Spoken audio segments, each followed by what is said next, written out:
I didn't want to make this video, but I'm afraid my hand has been forced. By Brandon Fiscella, Mino Parle El Italiano. By Brandon F's repeated refusal to address the public's concerns. We have brought this forth many a time on a live stream and video comment, and yet it has not been addressed. This issue being Turn, Washington Spies. How historically accurate is it? Now, I may not be as qualified as Brandon F. in regards to the long 18th century, Revolutionary and Napoleonic British warfare, and in fact, even less so in cultural matters. However, I have a sampling of the most glaring, to me, historical inaccuracies in AMC's Turn, Washington Spies.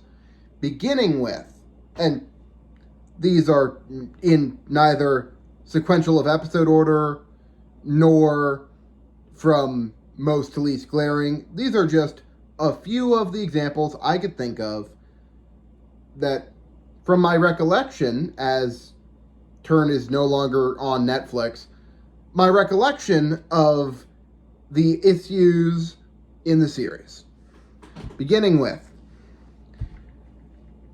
in Season 1, Episode 3, Caleb Brewster sings the song Spanish Ladies during the American Revolutionary War. Spanish Ladies was written, well, we don't exactly know when.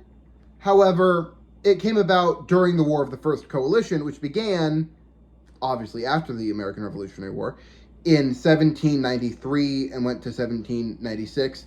The song, as we know it, was first recorded in 1796. It could have been sung before then, but it talks about the events of the War of the First Coalition, meaning, well, not the events per se. It has circumstances such as British ships leaving from Spain, but this was due to them bringing supplies to the Spanish in the War of the First Coalition. So he sings a song that is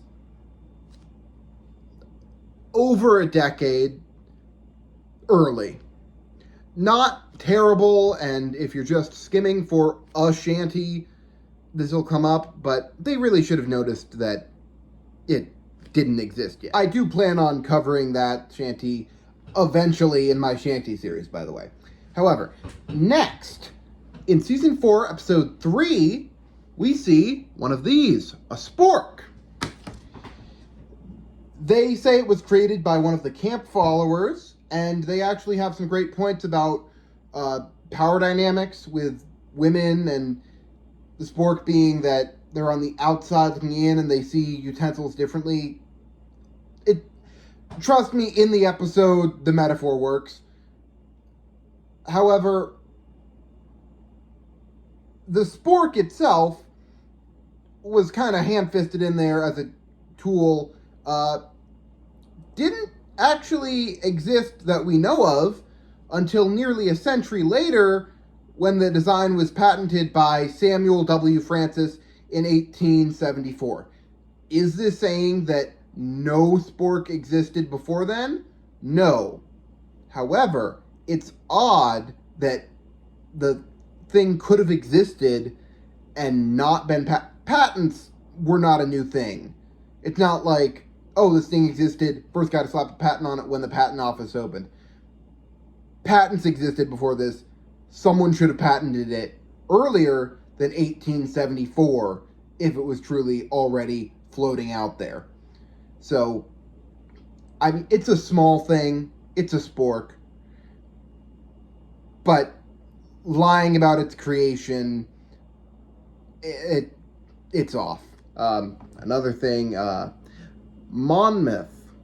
In Season 2, Episode 10, they depict the Battle of Monmouth, and you see the battle. Hey, filming me, it's me, editing you. What was your plan here? You know that I don't know how to insert shots from the actual show, right? You know I'm awful at editing. How did you want to show this? Just genuine question. I mean, go watch it yourself? What did you want people to do? They have to now look up what you're talking about, and I mean, really, you had no plan at all, did you?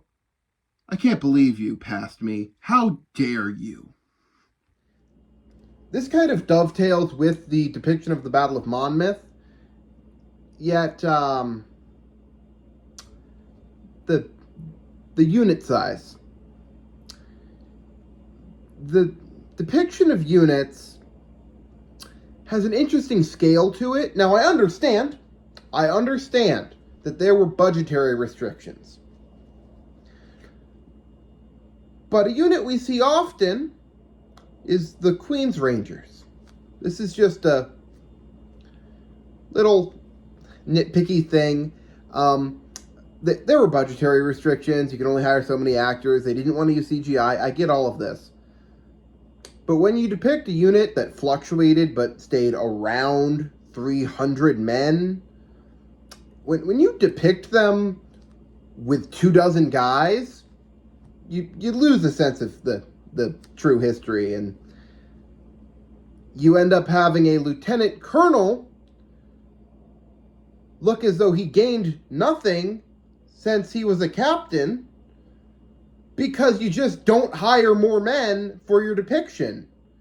And I understand the restrictions, costuming, I mean, geez. But then don't depict it all. Please don't take this as, I don't want you guys to watch this. Watch Turn. It's great.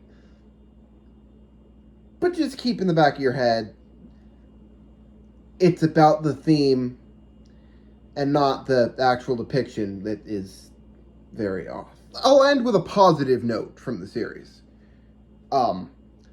I have not seen the last 7 minutes of the series without crying yet.